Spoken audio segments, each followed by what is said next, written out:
মুসলমান শাসকরা এই সমস্ত দুনিয়ার মুখে দুনিয়া লোভী হয়ে যায়, ক্ষমতার জন্য সব কিছুকে বিসর্জন দিতে শুরু করে। যখন তারা জিহাদ ফি সাবিলিল্লাহর রাস্তা পরিত্যাগ করে, তখন আমরা ইতিহাসের পাতা উল্টাতে গিয়ে দেখি আজকে খোরাসানের উপরে আক্রমণ হয়েছে, আজকে বোখারার উপরে আক্রমণ হয়েছে, আজকে ফিলিস্তিনের ভূমি মুসলমানের রক্তে রঞ্জিত হয়েছে।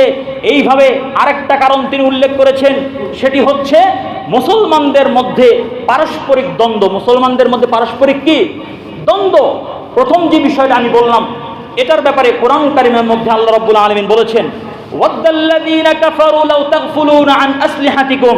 পৃথিবীর কাফের সম্প্রদায়, পৃথিবীর মুশরিক জাতি, তারা চায় মুসলমানরা যেন তাদের অস্ত্রশস্ত্র থেকে দূরে থাকে। মুসলমানরা যেন তাদের অস্ত্রশস্ত্র থেকে কি থাকে? দূরে থাকে। মুসলমানরা যেন অস্ত্রশস্ত্রের ধারে কাছে না যায়, মুসলমানরা যেন জিহাদ থেকে দূরে থাকে। তাদের এটা হচ্ছে কামনা। যখন এই কামনা পরিপূর্ণ হলো, যখন আমরা জিহাদ ফি সাবিলিল্লাহ ত্যাগ করলাম, আমাদের শাসক গোষ্ঠী যখন জনগণকে জিহাদ থেকে বিরত রাখলো, তখন পরিণতি কি হলো? ইতিহাসের পাতা আপনি উল্টিয়ে দেখেন। আজকে সামারকান্দের জমিন মুসলমানের রক্তে রঞ্জিত, আজকে খোরাসানের ভূমি মুসলমানের রক্তে রঞ্জিত, আজকে বোখারার ভূমি মুসলমানের রক্তে রঞ্জিত।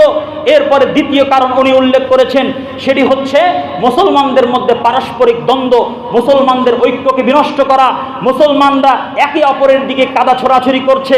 বিশেষ করে আজকের যুগে, এই যুগে, মিডিয়ার যুগে যেই পরিমাণ ক্ষতি মুসলমানদের হচ্ছে, আজকে এক শ্রেণীর আলেম সমাজ তারা দিনের ঠুনকো বিষয়, যেই সমস্ত বিষয় নিয়ে সাহাবায়ে কেরামদের জামানা থেকে শুরু করে এই পর্যন্ত কিয়ামত পর্যন্ত উম্মত কখনো একমত ছিল না। ছোটখাটো মুখতালাফ বিষয় ছিল, সাহাবায়ে কেরামদের মধ্যেও ছিল।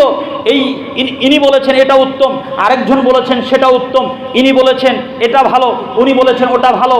এই সমস্ত মতপার্থক্য, মতভিন্নতা যেগুলো সাহাবায়ে কেরামদের জামানাতে ছিল, আজকে এই সমস্ত ঠুনকো মতভেদপূর্ণ মাসআলা, উত্তম অনুত্তমের বিষয়কে কেন্দ্র করে যেই পরিমাণ কাদা ছোড়াছুড়ি আমরা করছি, মুবাহাসা করছি, আমরা যেই পরিমাণ একজন আরেকজনের বিরুদ্ধে উচ্চকণ্ঠে কথা বলছি, মনে হয় না এই সমস্ত আলেমরা কোন কাফিরের বিরুদ্ধে এতটা শক্তিশালীভাবে কথা বলতে পারবে।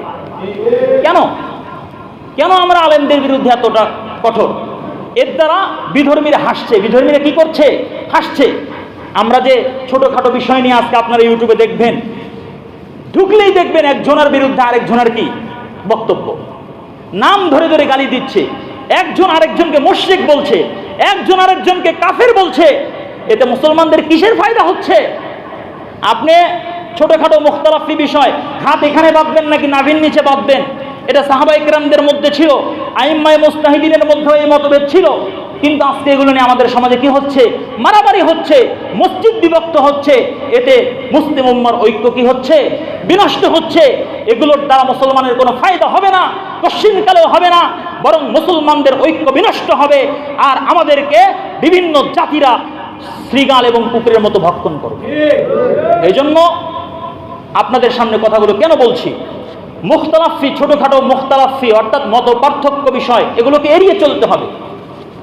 যখন আমরা দেখলাম মুসলমানদের এইভাবে ঐক্য বিনষ্ট হয়ে যাচ্ছে, মুসলমানরা পারস্পরিক দ্বন্দ্বে লিপ্ত হচ্ছে, যখন অন্যান্য ধর্মাবলম্বীরা দেখছে কিরে মুসলমানদের তো নিজেদের মধ্যে নিজেদের কোনো মিল মহব্বত নাই, তখন আমরা আজকে পত্র পত্রিকা পৃষ্ঠা উল্টাইলে দেখতে পারি আজকে মায়ানমারের ভূখণ্ড এইভাবে কি হয়েছে? মুসলমানের রক্তে রঞ্জিত হয়েছে। আজকে গুজরাটের ভূমি মুসলমানের রক্তে রঞ্জিত হয়েছে, আজকে ফিলিস্তিনের ভূমি মুসলমানের রক্তে রঞ্জিত হয়েছে, আজকে ফিলিস্তিন আফগানিস্তানের ভূমি মুসলমানের রক্তে রঞ্জিত হয়েছে, আজকে স্পেনের ভূমি মুসলমানের রক্তে রঞ্জিত হয়েছে। এমনকি যখন মুসলমানদের পারস্পরিক ঐক্য বিনষ্ট হয়েছে, তখন আমরা দেখতে পেরেছি 2024 সালে আমাদের দেশেও সেখানে সংখ্যাগরিষ্ঠ মানুষ হচ্ছে মুসলমান, সেই দেশেও সংখ্যালঘু হিন্দুদের দ্বারা মুসলমানরা হত্যার শিকার হচ্ছে কিনা? এটা কেন হচ্ছে? আমাদের কারণে। আমরা পারস্পরিক দ্বন্দ্বে লিপ্ত হয়েছি, আমাদের ঐক্য বিনষ্ট হচ্ছে। কত বড় সাহস তাদের, যেখানে 90% মানুষ মুসলমান, সেই মুসলমানের দেশেই তারা সংখ্যালঘু হয়ে নিরপরাধ সন্দেহজনকভাবে তারা এরকম 2 জন মুসলিম শ্রমিককে পিটিয়ে হত্যা করলো। এটা দৃষ্টান্তমূলক শাস্তির দাবি করার প্রয়োজন আছে না নাই? অবশ্যই করতে হবে। আজকে তারা দুজনকে মেরেছে, এটার যদি প্রতিবাদ করতে প্রশাসন ব্যর্থ হয়, 2 দিন পরে 200 জনকে করবে, সেখানেও যদি ব্যর্থ হয় 3 দিন পরে 2000কে করবে, সেখানেও যদি ব্যর্থ হয় তাদের কলিজা বড় হবে, সাহস বড় হবে, অন্যান্য জায়গা থেকে তারা শক্তির যোগান দিয়ে আপনার ঘরের দুয়ার ভেঙে আপনাকে বের করে আপনাকে ধ্বংস করবে, পরিবারকে ধ্বংস করবে। 4 দিন পরে দেখবেন আমাদের এই স্বাধীন ভূখণ্ডের নিরাপত্তাও থাকবে না, স্বাধীনতাও অখণ্ড থাকবে না, তখন অন্য কোনো রাষ্ট্রের অঙ্গরাজ্য হিসেবে তারা এটাকে ঘোষণা করবে। এই জন্য আমাদের দেশের স্বাধীনতা রক্ষার জন্য হলেও এই সমস্ত উগ্রপন্থী সন্ত্রাসী শক্তিকে দমন করার প্রয়োজন আছে না নাই? অবশ্যই আছে। আজকে যদি মুসলমানরা কুরবানির ঈদে গরু জবে করে, অনেক পশু দরদিরা টক্সের টেবিলে ঝড় উঠিয়ে ফেলে, বলে যে পশুদেরকে কিভাবে নির্মমভাবে হত্যা করা হচ্ছে, এ কেমন ধর্ম। আর আজকে যে মুসলমানের রক্তে ভূখণ্ড রঞ্জিত হচ্ছে, তখন এই সমস্ত সুশীল সমাজকে টক্সের টেবিলে দেখা আজকে যাচ্ছে না। কেন দেখা যাচ্ছে না? আপনারা কিসের ভয় পাচ্ছেন? আল্লাহকে ভয় করেন, ন্যায় বিচারের পক্ষে থাকেন, দেখবেন বাংলাদেশের 90% মুসলমান আপনাদের পক্ষে থাকবে। আর যদি আমরা শত্রুকে, দুশ্মনকে যদি বন্ধু বানিয়ে তাদেরকে যদি সন্তুষ্ট করার জন্য মুসলমানের বিপক্ষে যায়, ইসলামের বিপক্ষে যায়, দেশের স্বাধীনতার বিরুদ্ধে যায়, তখন এই বাংলার 90% মুসলমান সেটাকে কখনো মেনে নিতে পারে না, ঠিক কিনা? এই জন্য মুহতারাম মুসল্লিন আল কিরাম, বিষয়টা গুরুত্বভাবে প্রশাসনকে দেখতে হবে, এভাবে ছেড়ে দেওয়া যাবে না। আল্লাহ রাব্বুল আলামিন আমাদের সকলকে এই সমস্ত বিষয় সঠিকভাবে বোঝার তৌফিক দান করেন। এবার আপনাদেরকে বলছি, যেই কথাটি বলা হলো এটি বাস্তব কিনা? অবশ্যই বাস্তব। এই বিষয়গুলো প্রশাসন দেখছেন, আমরা দোয়া করি তাদের জন্য, আল্লাহ রাব্বুল আলামিন তাদেরকে আরো কঠিনভাবে এই বিষয়গুলোকে যাচাই বাছাই করে এর দৃষ্টান্তমূলক শাস্তির ব্যবস্থা গ্রহণ করার তৌফিক দান করেন। এই ছিল মুসলমানদের পতনের মৌলিক 2টি কারণ। জিহাদ ফি সাবিলিল্লাহ থেকে হুক্কামরা, মুসলিম শাসকরা দূরে চলে আসলো এবং মুসলমানদের মধ্যে পারস্পরিক দ্বন্দ্বের কারণে ঐক্য বিনষ্ট হয়ে গেল। এরপরে 3 নম্বর কারণ হচ্ছে তারা দুনিয়ার প্রতি আসক্ত হয়ে গেল। দুনিয়া ছাড়া আর আমাদের কোনো মিশন নেই। রাসূল সাল্লাল্লাহু আলাইহি ওয়াসাল্লাম এ কথাই তার হাদিসের মধ্যে বলেছেন। আপনাদের কি খারাপ লাগছে? রাসূল সাল্লাল্লাহু আলাইহি ওয়াসাল্লাম বলেছেন, আলোচনাগুলো শোনেন, আলোচনাগুলো কি করেন? শোনেন, হৃদয়ঙ্গম করার চেষ্টা করবেন। তিনি বলেছেন, ইউশিকুল উমাম আন তাদা আলাইকুম, অতীতে এমন একটা, ভবিষ্যতে এমন একটা যুগ আসবে যেই সময় আমার উম্মতকে গ্রাস করার জন্য সমস্ত পরাশক্তি, সমস্ত বিধর্মীরা উঠে পড়ে লাগবে। কিরকম ভাবে? কামা তাদা আল আকিলাতু ইলা কাসআতিহা, যেরকম বড় একটা খাঁচায় খাবার দিলে একে অপরকে ডাকতে থাকে যে আসো আমরা খাবার খাই, এরকম পৃথিবীর সমস্ত পরাশক্তি, সমস্ত বিধর্মীরা মুসলমানদেরকে ধূলিসাৎ করার জন্য, তাদের অস্তিত্বকে বিনষ্ট করার জন্য একে অপরকে ডেকে তারা ঐক্যবদ্ধ হবে। আল কুফরু মিল্লাতুন ওয়াহিদা, কাফের যারা আছে এদের মধ্যে যত রাজনৈতিক দ্বন্দ্ব থাক, যতই পারস্পরিক দ্বন্দ্ব থাক, কিন্তু মুসলিম নিধনের ক্ষেত্রে তারা এক এবং অভিন্ন, ঠিক কিনা?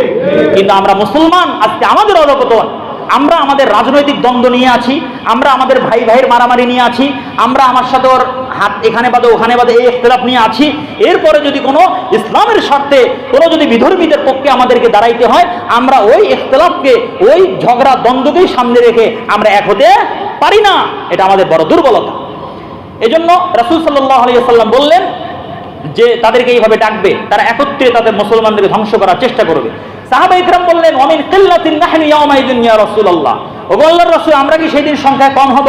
তিনি বললেন, না, বাল আনতুম ইয়াওমাইদিন কাসীর, বরং তোমাদের সংখ্যা আজকের থেকে অনেক বেশি হবে। তবে সমস্যা কোথায়, প্রবলেমটা কোথায়? তিনি বললেন, বাল আনতুম ইয়াওমাইদিন কাসীর, সেদিন তোমরা সংখ্যায় বেশি থাকবে, কিন্তু তোমাদের কোয়ালিটি হবে দুর্বল, তোমাদের আমল আখলাক হবে দুর্বল, তোমাদের আল্লাহর সাথে সম্পর্ক মজবুত থাকবে না, তোমরা পশ্চিমাদের দাসত্বকে গ্রহণ করবে, তোমরা সকাল সন্ধ্যা সুদি লেনদেনে থেকে আল্লাহ এবং রাসূলের সাথে যুদ্ধের ঘোষণা দিয়ে আর তোমরা বিধর্মীদের বিরুদ্ধে সাহায্য কামনা করে বিজয় হতে চাবে, সেটা কোশ্চিনকালও কিনা সম্ভব নয়। আমি বলছি, মুসলমান যতদিন পর্যন্ত সুদি মুআমালা, এটা এমন একটা অপরাধ যেটার সব থেকে বড় পাপ হচ্ছে কেমন যেন আপনি আল্লাহর সাথে যুদ্ধ ঘোষণা করছেন, আপনি রাসূলের সাথে যুদ্ধ ঘোষণা করছেন। কোন জাতি আল্লাহ এবং রাসূলের সাথে যুদ্ধ ঘোষণা করে কোন পরাশক্তির বিরুদ্ধে সেই আল্লাহর কাছে সাহায্য কামনা করে বিজয়ের আশা করতে পারে না। অতএব আমাদের ত্রুটির কারণে আজকে আমরা পরাজিত, আমাদেরকে বেরিয়ে আসতে হবে। তিনি বললেন, তোমাদের মান হবে খুবই নিম্নমানের, তোমরা একেবারে খড়কুটার মতো হবে, কাগুসাউন কাগুসাই ইসরাইল, বাতাস আসলে নিজের অস্তিত্বকে টিকিয়ে রাখতে পারবে না। এবং তিনি বলেছেন, শত্রুদের অন্তরে তোমাদের যে একটা ভয়, তোমাদেরকে যারা ভয় করে তাদের ভয়কে উঠিয়ে নেওয়া হবে। এবং তোমাদের অন্তরের মধ্যে সেই ভয়কে গেঁথে দেওয়া হবে। তারা বললেন ওমাল ওয়াহনু ইয়া রাসূলুল্লাহ, আল্লাহ রাসূল এই ভয়টা কিসের? আল্লাহ রাসূল বললেন হুব্বুদ দুনিয়া, প্রথম দুর্বলতা। এই দুর্বলতা কিসের? দুর্বলতাটা কিসের? তিনি বললেন প্রথম দুর্বলতা হচ্ছে দুনিয়ার প্রতি আসক্তি, দুনিয়ার ভোগ বিলাসে মত্ত হওয়া। 2 নম্বর দুর্বলতা হচ্ছে কারাহিয়াতুল মাউত, মানুষ শাহাদতের মৃত্যুকে চাবে না, মানুষ ইসলামের জন্য প্রাণ দিতে চাবে না, মানুষ ইসলামের জন্য সিনা টান টান করে দাঁড়ানোর মন মানসিকতাকে হারিয়ে ফেলবে, মানে মৃত্যুকে তারা অপছন্দ করবে।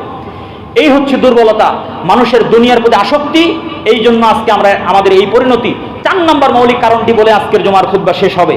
4 নম্বর যেটা উনি উল্লেখ করেছেন সেটি হচ্ছে বর্তমান বিশ্বের যারা মুসলিম শাসক তাদের একটা চরম ভুল, সেটি হচ্ছে তারা ঠুনকো ক্ষমতার মস্তদকে টিকিয়ে রাখার জন্য তারা বিভিন্ন বিধর্মীদেরকে অন্তরঙ্গ বন্ধু হিসেবে গ্রহণ করছে।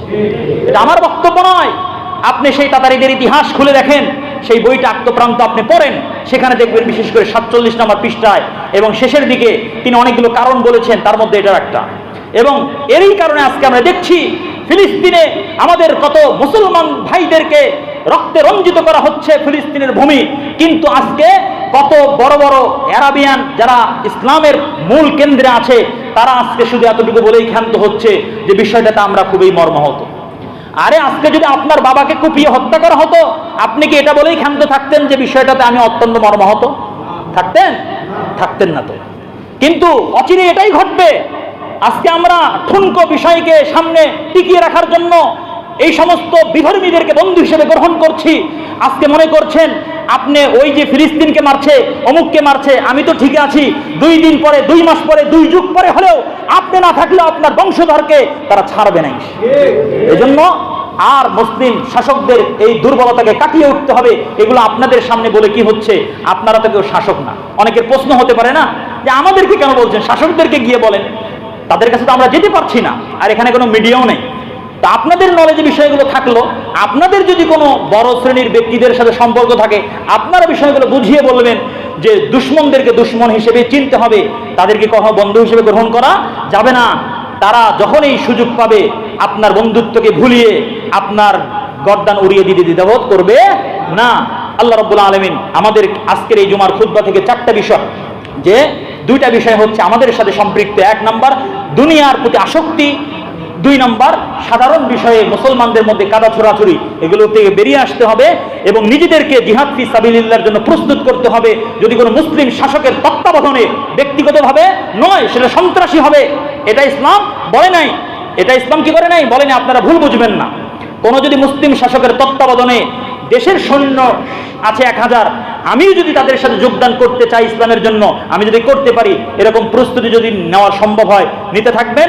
শাসকদেরকেও এই ব্যাপারে আমাদের নসিহত করতে হবে, তারাও যেন তাদের সৈন্য সামগ্রীদেরকে আরো ফুল পাওয়ারে ট্রেনিং দিতে থাকে, যেন বিধর্মীদের বিপক্ষে তারা সোচ্চার হতে পারে, ইমানে বলে বলিয়ান হতে হবে।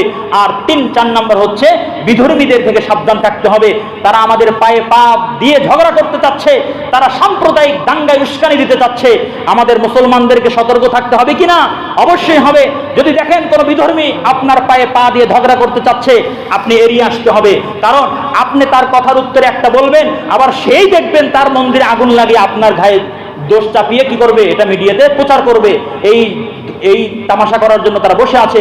এই জন্য মুসলমান যুবক যারা আছো, ভাইরা আমার, খুব সতর্ক থাকতে হবে। আবেগ দিয়ে কাজ করলে হবে না, বিবেক লাগবে। এই ভূখণ্ডে স্বাধীনভাবে মুসলমানরা যেভাবে বসবাস করতে পারে, হিন্দু সেভাবে বসবাস করতে পারে, তাদের উপরে আক্রমণ করার নির্দেশ ইসলাম আমাদেরকে দেয় নাই। বরঞ্চ ইসলাম আমাদেরকে বলেছে, তাদের যদি স্বাধীনতা নষ্ট হয়, তাদেরকেও যদি কেউ অন্যায়ভাবে হত্যা করে, রাসূল সাল্লাল্লাহু আলাইহি সাল্লাম বলেছেন, ওই মুসলমান বিধর্মীকে যদি অন্যায়ভাবে হত্যা করে, তাহলে সেও কি যাবে? জাহান্নামে যাবে। এজন্য সাম্প্রদায়িক দাঙ্গায় উস্কানি আমরা দেই না, সাম্প্রদায়িক দাঙ্গায় উস্কানি আমরা দেই না, বরঞ্চ যারা দিচ্ছে তাদেরকে কি করতে হবে? প্রশাসনের দায়িত্বে তাদেরকে নিয়ন্ত্রণে আনার চেষ্টা করতে হবে।